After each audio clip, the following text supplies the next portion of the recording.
Esse era um outro programa que falhou por falta de dinheiro. Agora, no meio tempo, nós levamos óleo de Copaíba para Inca e fizemos pesquisa, porque saiu uma indicação. Não foi uma indicação, não, foi outra história anecdotal. Eu estava num trem, descendo de certo navio em Amapá para Santana, na costa.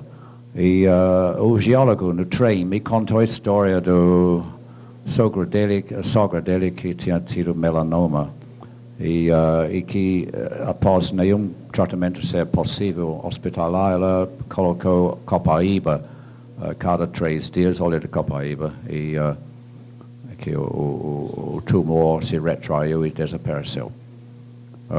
Isso pode ocorrer naturalmente, não precisa ser com Copaíba, ocorre às vezes naturalmente, mas nos impressionou. Então levamos óleo de Copaíba para o Inca e testamos em animais lá, e realmente ele reduz o crescimento de melanoma em animais experimentais bastante, e isto foi então confirmado em casos de melanoma humana que estavam passados da possibilidade de tratamento. Reduz, não cura, mas reduz o crescimento. Então, isso foi publicado depois da Universidade de Campinas Econômicas. Uma espécie de copaíba, copaífera, produz essencialmente as mesmas substâncias químicas, enquanto outras espécies têm outras substâncias químicas. Mas que a proporção dessas substâncias numa árvore de copaífera varia muito. Então seguimos uma única árvore. Isso foi trabalho feito por Vera Cascon. Ela foi uma única árvore de Copaíba e seguiu durante 3 anos. E descobriu que os sesquiterpenos, que são a parte líquida do óleo de Copaíba, variam de menos de 10% até mais de 90% do óleo. Enquanto os diterpenos, que é a parte resinosa, sólida, variam em proporção inversa. Isto é, a mesma árvore. Não era sazonal, pode ser que era com chuva ou com temperatura, alguma coisa varia. E isso foi publicado, tem um gráfico de variação desses produtos. Então, não podemos fazer um medicamento que é pomada ou creme de Copaíba. Você tem que padronizar. E padronizar quer dizer qual espécie que você vai usar. Temos que padronizar o diterpeno, tem que padronizar a espécie. Tem que padronizar o conteúdo, entendeu? Isso não tem nenhum problema, isso não há uma dificuldade nisso, isso podemos padronizar. Mas óleo de Copaíba, então, é extremamente variável. Então, para ir em frente, que não tem dúvida que é importante, não tem nem dúvida, é muito importante, tanto em papilomavírus como em melanoma. E, naturalmente, eu me lembro quando o então presidente de Fiocruz, Eloy Garcia, entrou no nosso laboratório muito irritado porque tinha voltado de uma viagem na Índia, estava com uma lesão de herpes simplex, lesão grande nos lábios. E ele encontrou com Vera Cascon disse, olha, aqui um Copaíba, põe Copaíba que vai acabar com aquilo. Em 24 horas ele estava praticamente livre, em 48 horas completamente livre da lesão de herpes simplex. Estranho, porque quando fomos à virologia de Fiocruz e determinamos a atividade antiviral de Copaíba, essa Copaíba contra o vírus, não tem atividade nenhuma. Quando experimentamos para ver se não eram bactérias, porque as bactérias invadem as células lesadas pelo vírus, também não tem atividade que justificasse o resultado. Então, cheguei à conclusão, provavelmente ele estimula reposição de tecido. Provavelmente esta é a maneira de agir, mas são cicatrizantes extremamente eficientes. Tanto que o pessoal de Amapá me falou, se você tem um corte profundo, não põe Copaíba, porque ele vai fechar e a infecção vai ficar embaixo. Você tem que esterilizar primeiro e recomendar óleo de andiroba para isso. E depois após 3 dias, você põe a Copaíba e vai fechar. Então, olha, essas 2 plantas foram reportadas por um viajante em 1585, num relatório enviado ao rei de Portugal. Esse relatório existe. segundo o Google, segundo a internet. Então, olha, são séculos, 1500 e tanto. Essas plantas são reportadas como medicinais. Não? Então, essa história das plantas antigas, que são em uso séculos, pelo branco ou pelo índio, com certeza, muito mais séculos. Mas o próprio homem branco já conhece algumas plantas durante praticamente 350, 400 anos. Então, realmente é uma vergonha que essas plantas não são aproveitadas. Copaíba óleo de copaíba estava na Farmacopeia de Londres em 1672. Ela entrou na primeira Farmacopeia americana em 1824. E ainda nós não temos registro dessa droga aqui no Brasil. Deixa eu complementar um minutinho a sua resposta. Do ponto de vista técnico, realmente foi o que o professor Gilbert disse. Vocês trabalharam com óleo que não tinha sido padronizado, embora soubéssemos mais ou menos o teor de sesquiterpeno e o teor de diterpeno. Então, essas pomadas estavam lá funcionando. Então, de qualquer maneira, toda essa sondagem que foi feita não tem valor legal, não ia adiantar para nada. Então, tínhamos que padronizar o óleo antes. Isso andou até um certo ponto. E esse projeto foi recuperado. A Gis está olhando para mim, eu estou olhando lá atrás, o Conrad Benri, marido da Maria, que fez a discussão do protocolo clínico. A gente queria saber como é que isso poderia... E foi uma discussão assim meio, não vou dizer acirrada, mas muito difícil de você conseguir fazer um desenho do protocolo para você atacar uma doença que é facilmente cauterizada para o médico alopático em 5 minutos, segundo me disseram, eu não sei. Então, assim, até depois de dias de discussão, a sugestão dele, que eu me lembro, era colocar óleo de copaíba pós-cauterização, como se fosse um cicatrizante mesmo e não anti-papilomavírus, para começar com o produto. Mas isso era o começo, mas foi o fim da história. Depois não foi retomado mais na questão do papiloma. Mas a copaíba hoje tem uma patente do que a Fiocruz participa como anti-inflamatória. O futuro da copaíba é só um, não tem outro. É você separar os sesquiterpenos dos diterpenos e trabalhar as duas frações separadamente. Ponto final. Não se esqueçam disso.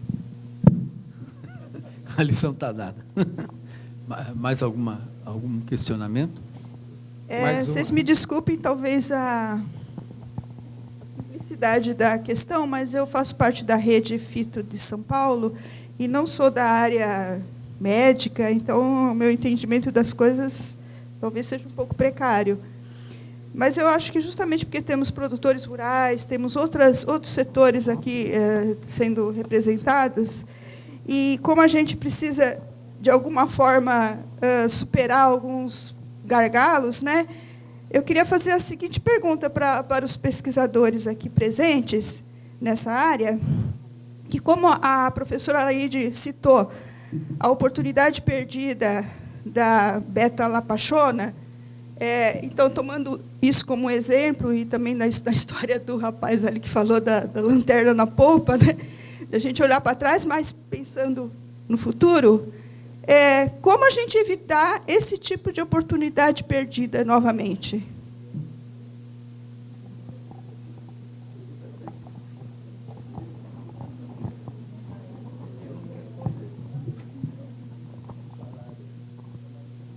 Bom,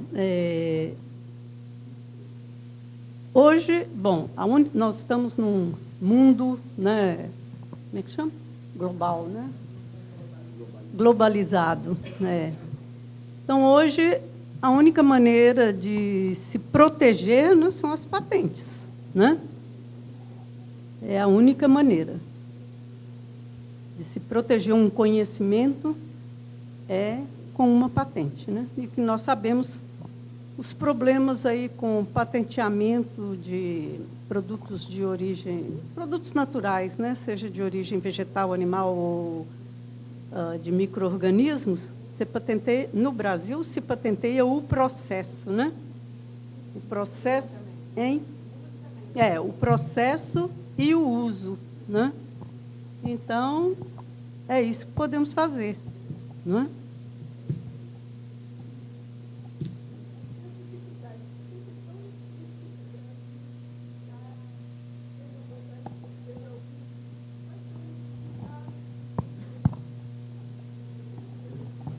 Não, hoje não há muitos entraves, né? A questão é que o pesquisador, né, que além de fazer o trabalho, orienta seus alunos, tem que fazer projetos, relatórios, participar de congressos, ainda tem que saber redigir patente, que não é uma coisa fácil, não, né? Não é tão simples assim, né? Felizmente, hoje, muitas instituições já têm, né, uns núcleos que dão essa assistência, né? Apesar de eu ter trabalhado muito, ter tido muitas substâncias ativas, muitos trabalhos, eu estou fazendo agora o depósito da minha primeira patente. Entendeu? Porque eu sempre fui muito ocupada, né? E também tem quantos anos que nós temos patentes? Há quantos anos? Desde 96. Agora que eu aposentei, tenho só 2 alunos, eu posso pensar em patentes. Né? Então, isso é uma cultura, né, que nós vamos ter que aprender a conviver com ela. Porque nós não podemos nos isolar da realidade globalizada, não é? Essa é a verdade. Não é? Comentar cuidado necessário com patentes.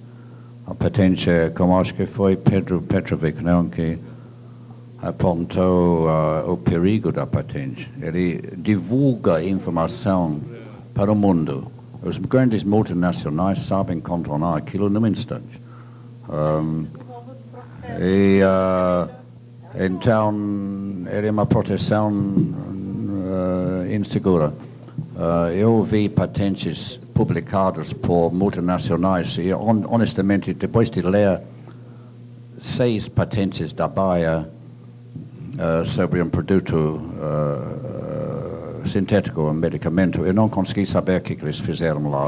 Era totalmente incompreensível, era um rolo total, porque eles sabem disto. Nós somos inocentes, escrevemos patentes direitinho, alguém copia lá e faz a coisa. Então, cuidado com patente. E lembra também que patentes tiradas no estrangeiro muitas vezes não são válidas aqui. Tem que ver se é válido mesmo.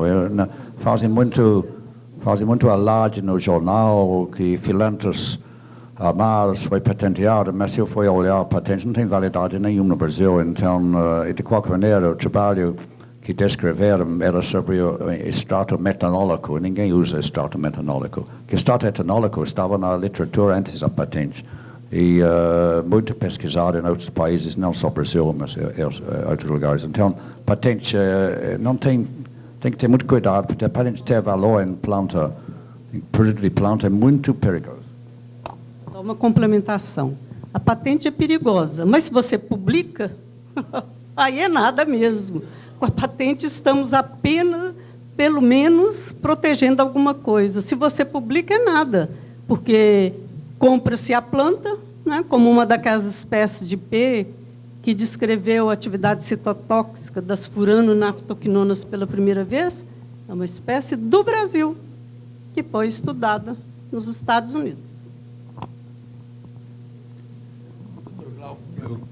Posso fazer um comentário sobre... Pois não. Eu acho que a proteção do conhecimento, seja ele qual for, vem da concepção da inovação como um processo social. Essa é uma nova era que a gente está inaugurando para colocar o Brasil num patamar internacional de inovação a partir do conhecimento mais simples, a partir da nossa cultura e do conhecimento local, do conhecimento tradicional, desse conhecimento que é negado e que é nosso. Quem garante esse direito é a própria sociedade.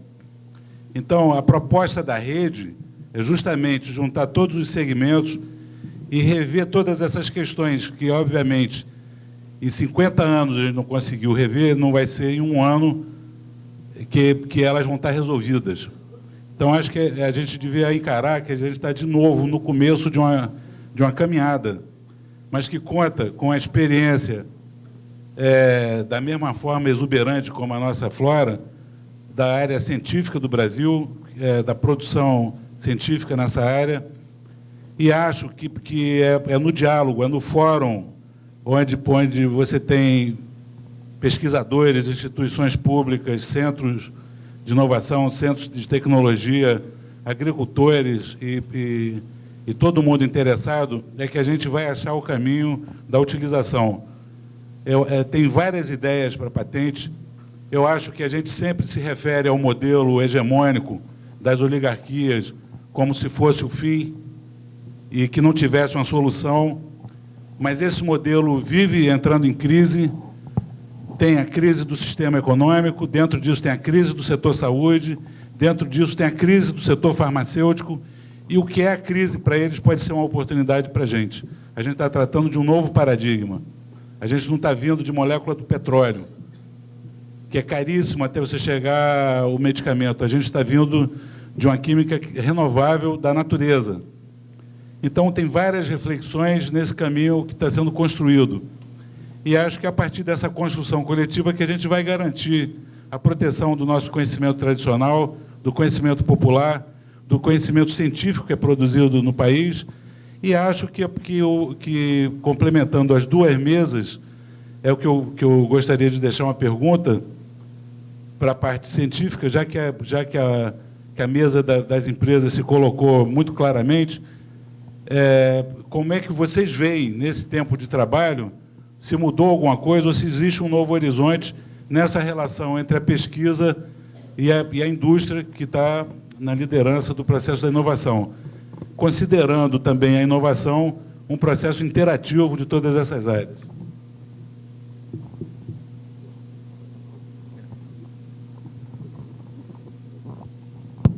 Bom, primeiro, a interação com as empresas no Brasil é praticamente inexistente, né? Muito pouca interação. Primeiro porque também as empresas farmacêuticas brasileiras são empresas de transformação, não é? Elas não são empresas de desenvolvimento de novos produtos. No máximo, elas desenvolvem novas formulações, né? Tanto está aí que o Acheflan é o primeiro produto farmacêutico brasileiro desenvolvido em 100 anos. Hein? Hebron? Vários produtos?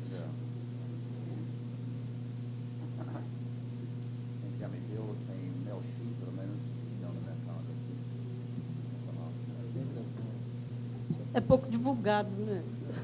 Então, a gente não tem muito conhecimento. Não sei qual foi o nível de interação, por exemplo, do Axê com a comunidade científica brasileira no desenvolvimento desse produto, ou mesmo do Hebron, né? Mas o certo é que é muito difícil a interação com a empresa, né? Para os acadêmicos, a interação com a empresa. Essa é a minha percepção, né? E o que eu ouço também de vários colegas. Muitas vezes, somos procurados para prestar um serviço. Prestar um serviço, né? Fazer uma análise, mas desenvolvimento, essa parceria para desenvolvimento é muito... Porque nós temos muito poucas empresas no Brasil que fazem esse tipo de trabalho, né? Então, e isso é a sensação, né, que eu sinto e acredito que muitos colegas, é essa sensação assim, de insatisfação, de não ver seu trabalho, né, contribuir. Eu tenho consciência da importância, né, dos nossos trabalhos, dos acadêmicos, na formação de recursos humanos, na mudança, né, do conhecimento científico, no padrão, nesse desenvolvimento. Mas essa etapa de transferência do conhecimento para um produto nesta área farmacêutica é muito difícil, praticamente inexistente, né? Esperamos que com esse essas redes, né? Você sabe, nós estamos procurando as empresas, tentando envolver as empresas nesses arranjos, né? Vamos ver se isto vai mudar um pouco, né? Apesar de que não é fácil, né? Não é fácil. Isso requer recursos muito altos, né? Que nem todas as nossas empresas, muito poucas das nossas empresas farmacêuticas brasileiras têm capacidade, recursos para esse nível. Mas, é claro, já os fitoterápicos, como eu falei, já caem em um outro patamar de necessidade de recursos, né, financeiros. Essa é uma possibilidade, né? E que se amplie muito mais e que esperamos que tenhamos mesmo muitos fitoterápicos cientificamente desenvolvidos, de acordo com todas as regras, exigências da Anvisa, né? Como aconteceu com esses outros que temos no mercado. Aí, realmente, eu vejo uma oportunidade, é incrível, né, é uma boa oportunidade essa da política nacional. E por que isso vai ser possível? Porque tem a Política Nacional de Plantas Medicinais e Fitoterápicos, né? Pelo menos já teve uma vontade política. Agora vamos aproveitar essa oportunidade, é o que esperamos, né, das redes fito, né, e que viabilize esses desenvolvimentos. Aliás, eu aproveito o momento para retificar uma brincadeira que eu fiz na minha apresentação. Eu disse, desenvolver fitoterápico é fichinha.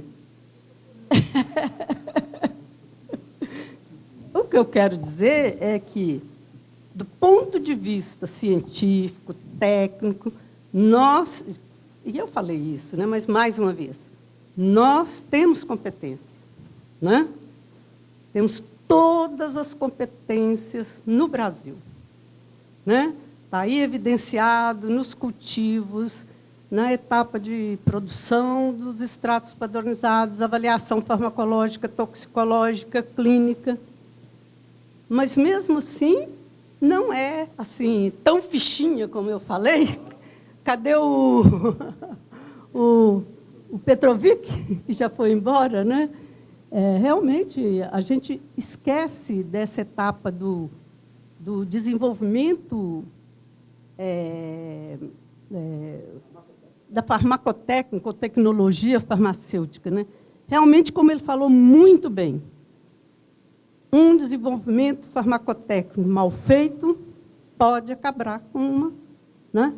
Porque tem que ter também muita competência e, por isso, você tem a exigência de avaliar a formulação, né? Não basta avaliar o extrato quanto à sua atividade, tem que avaliar também a formulação farmacêutica, né? Ela vai, depois da formulação, pode ser outro produto. Mas eu continuo dizendo, perto de desenvolver um fármaco, né, é fichinha desenvolver. Basta a Fiocruz querer, ela fará isso. Agora, não é uma coisa que todos nós vamos fazer, não, porque requer toda essa cadeia, né? Toda essa cadeia. Mas a Fiocruz tem hoje toda a competência, e mostrou isso nessas apresentações, né? Desde o cultivo, não é? Tem todas essas competências. E nós vamos tentar criar arranjos, né? Redes com todas essas competências. E tenho certeza que, dentro de pouco, se nós soubermos aproveitar todo o conhecimento que já existe acumulado, se não formos querer começar da estaca zero, né? Todo esse conhecimento que já vem acumulado sobre atividades de várias espécies vegetais, nós vamos andar ainda mais rápido. Nós temos mais uma intervenção.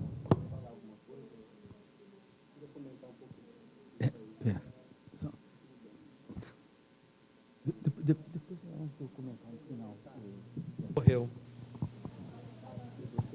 Tá ligado? Ah, tá. Desculpa, a discussão está bem ampla, mas eu vou puxar para um ponto bem específico.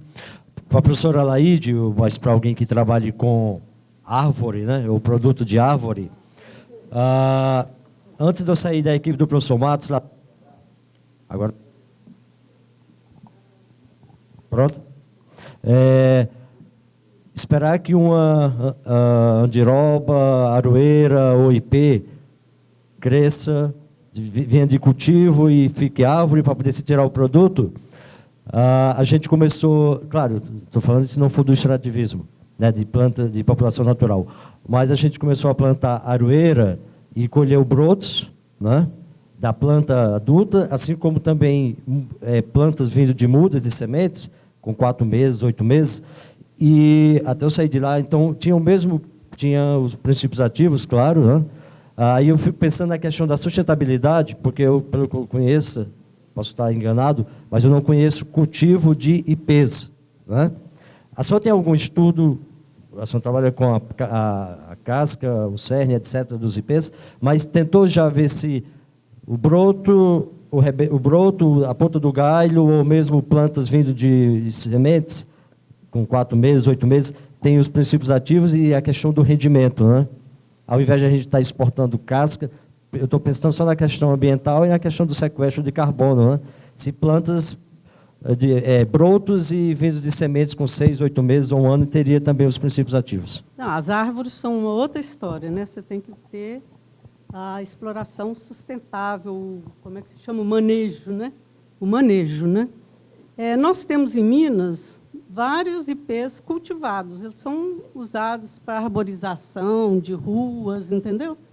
E nós já trabalhamos com um ipê cultivado. E tinham as mesmas substâncias, a tabebuia serratifolia, coletada, nativa e cultivada, né? É claro que você não pode pretender, porque um ipê leva 20, 30 anos para crescer, né?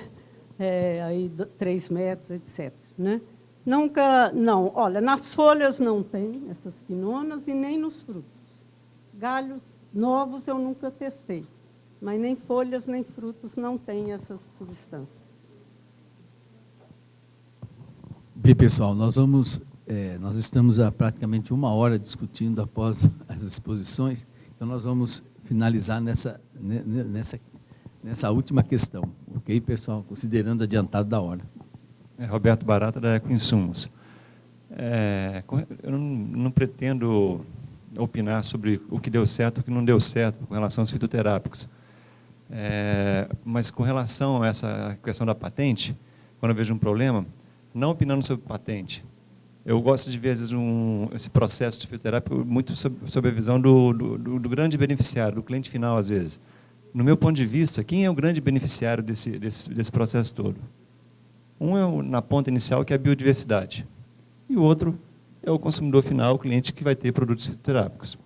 Para esses grandes beneficiários, a patente, quem vai ganhar com a patente, ele não se importa com isso. Então, se a patente for um problema, ela vai ter que ser resolvida dentro do processo. Olhando hoje a perspectiva dessa questão do fitoterápico, eu acho que a gestão desse processo, sob meu ponto de vista, talvez seja o grande fator de sucesso. Por quê? Através de arranjos produtivos locais, nada mais é do que olhar no local a cadeia como um todo, você administrar isso, dando a devida importância para cada um dos elos desse processo, nesse ponto eu vejo que há grande chance de sucesso disso aí. Porque, por exemplo, como foi falado anteriormente, de repente o pesquisador tinha que fazer a escolha do projeto, como formular, talvez cada um nesse arranjo produtivo, olhando a cadeia como um todo, cada elo vai ter sua importância. Se não for dada importância para o produtor, ele talvez não dê sucesso. Se a indústria multinacional ou a indústria nacional não for olhada com carinho também, para ter os produtos, para colocar no mercado, também não tem acesso. Se a pesquisa não for olhada com devido carinho, também Então, acho que o grande mérito que eu vejo é o processo de gestão dessas redes agora. Eu vou só fazer um comentário sobre alguns pontos importantes vistos da indústria farmacêutica, as dificuldades que a gente tem, né? Uma questão muito séria no Brasil é a toxicologia. A toxicologia em animais, os estudos pré-clínicos, né, que são necessários para o desenvolvimento de um fármaco, no Brasil a gente tem uma falta tremenda de profissionais dessa área, de empresas que façam isso. A indústria não pode fazer na universidade esse tipo de estudo. Ele precisa estar monitorado, os animais têm que ser certificados. Imagine você fazer um estudo com animais mais de 3 meses, 4 meses, dando doses diárias de um determinado medicamento, e o animal ter uma doença que vai causar uma hepatotoxicidade. Então, você não sabe se o seu fármaco causou hepatotoxicidade ou se foi o rato que estava doente com outra doença. Então, esse tipo de certificação no Brasil, isso é uma falta. Temos apenas uma empresa certificada. E essa empresa não é aceita nos órgãos regulatórios internacionais, MFDA.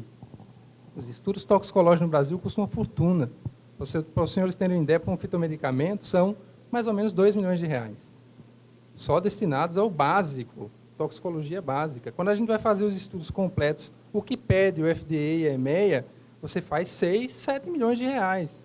6, 7 milhões. São desembolsos que a empresa faz no decorrer de um projeto que dura 10 anos e que a gente tem que fazer. Então, isso é investimento, dinheiro que você pode perder para sempre. Agora, os senhores imaginem você ter 10 projetos ou 15 projetos em paralelo e ter que fazer a toxicologia para todo mundo. Então, essa é a visão do Brasil. Então, não é tão simples assim. A fazer é meio complicado. A gente não vai trabalhar com quilos, a gente vai trabalhar com toneladas.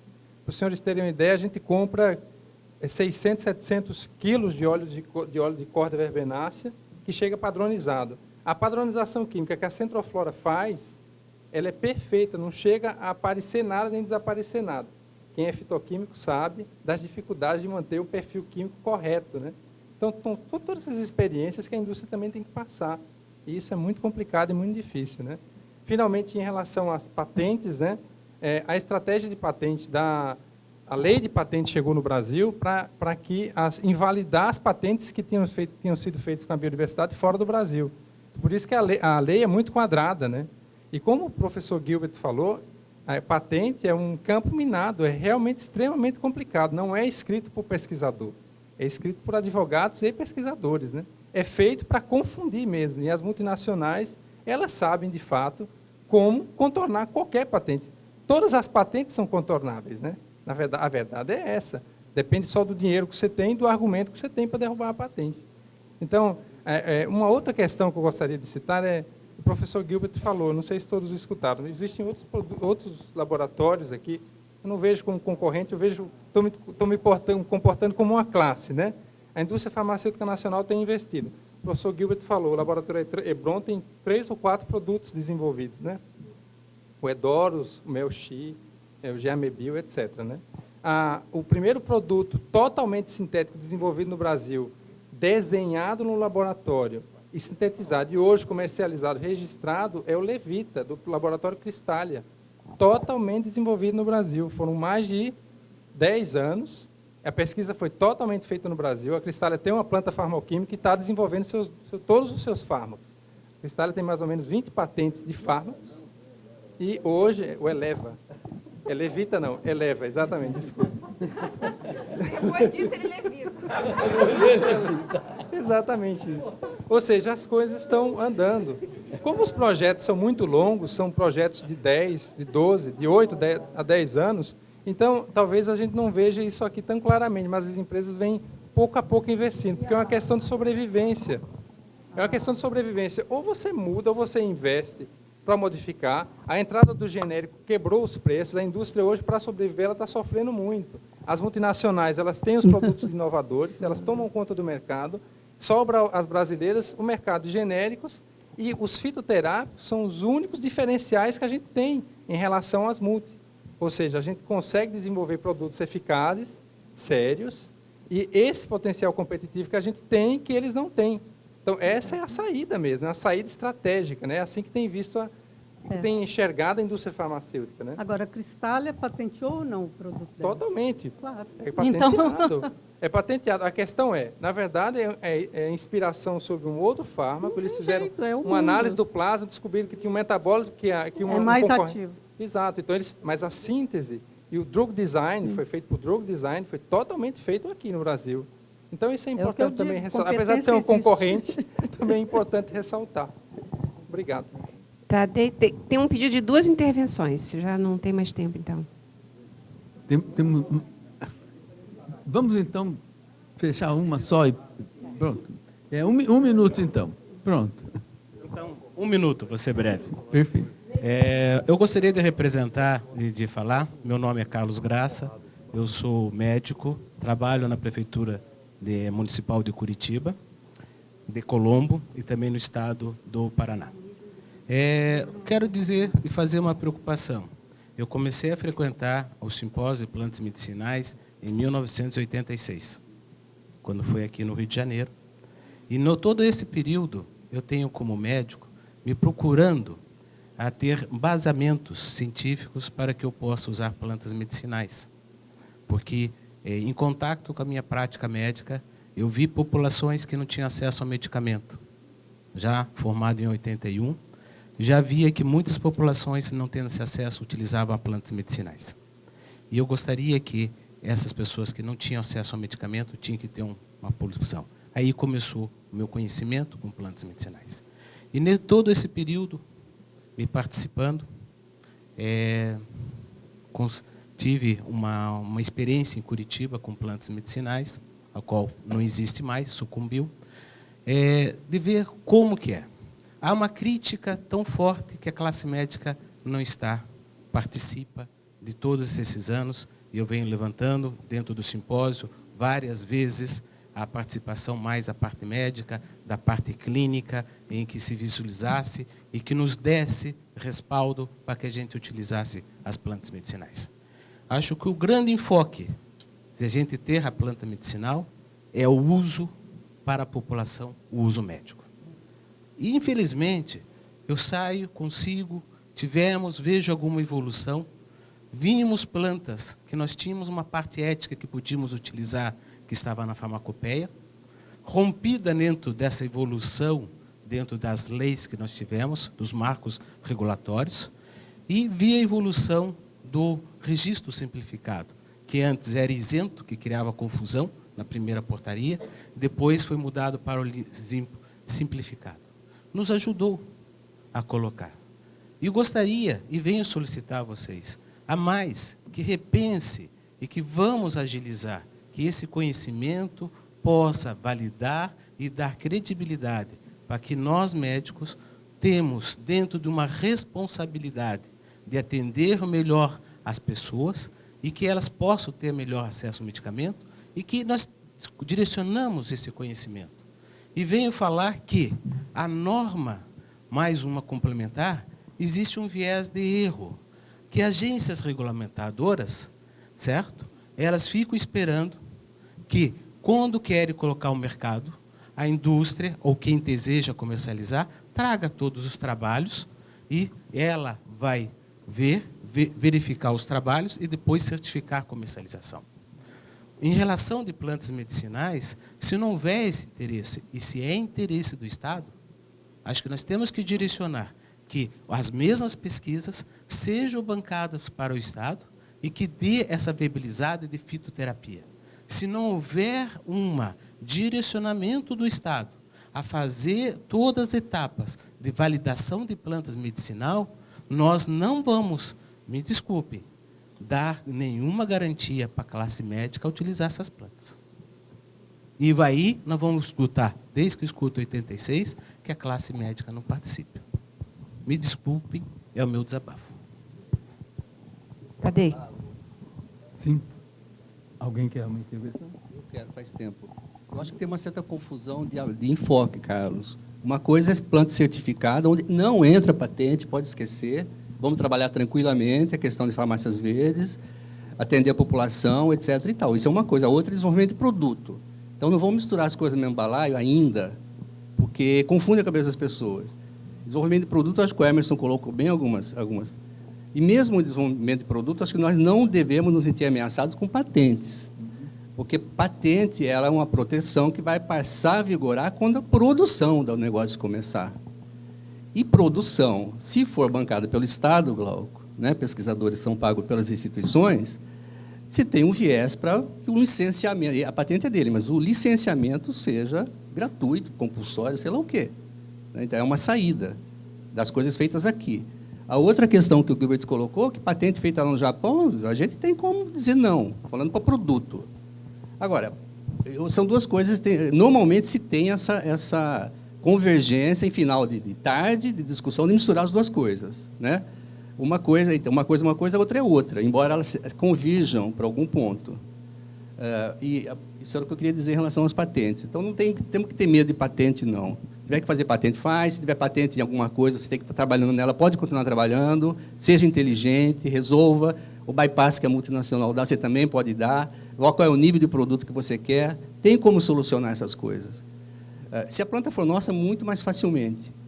Em relação, você falou da indústria, e você é muito pequeno na questão, na sua colocação, que só a professora Laide respondeu, eu acho que o Emerson colocou um slide do lado da indústria que resume tudo. Nas dificuldades e nas... não me lembro o que você chamou. Mas, por exemplo... É algo assim. Então, por exemplo, isso serve para nós também. Eu acho que assim, tem que ser... a lei de inovação tem que ser um pouco mais burilada. Eu acho que isso podia ser uma meta das redes, porque ele acabou de falar que pesquisador na empresa, pouco. Todo mundo sabe, ninguém vai. Ninguém quer ir com uma bolsa RAI, acabou de se formar, vai ser uma merreca de dinheiro para trabalhar numa empresa média para pequena. É difícil. Quando eu tenho outra... Para começar por aí. Então, tem meandros, que se a gente começar a descer nas razões das coisas, a gente vai encontrar um monte de coisinha. Então, assim, vamos colocar... Isso não pegou na lei de inovação. O que pegou na lei de inovação foi a criação dos NITs. Todo mundo tem NIT agora. Se funciona ou não funciona, pegou. Foi uma boa coisa.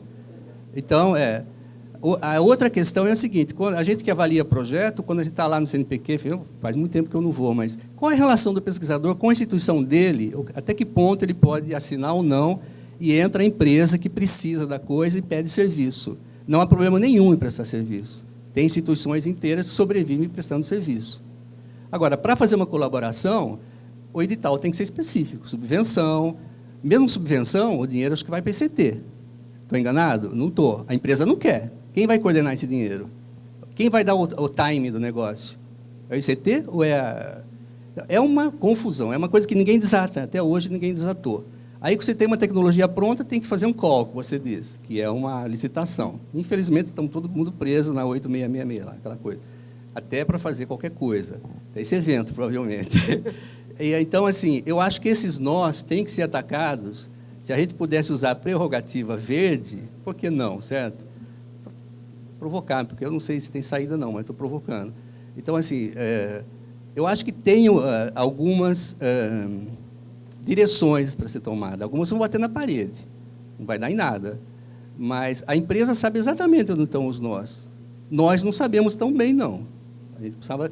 Então, esse contato com a empresa precisava ser melhorado, principalmente numa coisa, num substantivo, na minha opinião, que se chama confiança.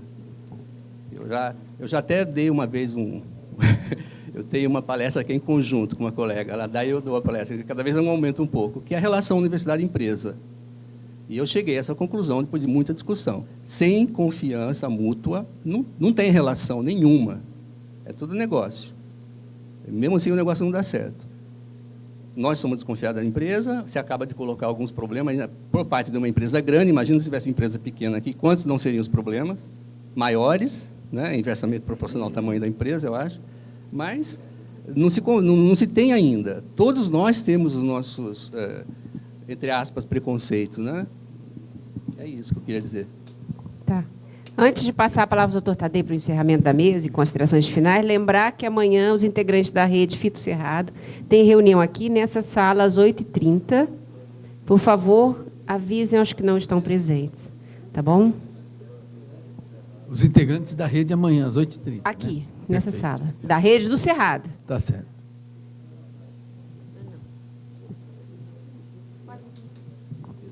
Bem, pessoal, então, eu acho que A mesa agradece a paciência de todos, que, afinal de contas, nós ficamos mais de uma hora discutindo, demos oportunidades a todos, e se os membros da mesa têm alguma consideração mais, Ciane queria falar alguma coisa? Professora Adelaide, se quiser falar alguma coisa, nós estamos encerrando. Professor Gilbert, quer fazer mais alguma consideração? Bem, pessoal, então, em nome da direção, a gente agradece a todos e até amanhã cedo, às 8h30. Lembrar que quem está hospedado no hotel tem que fazer o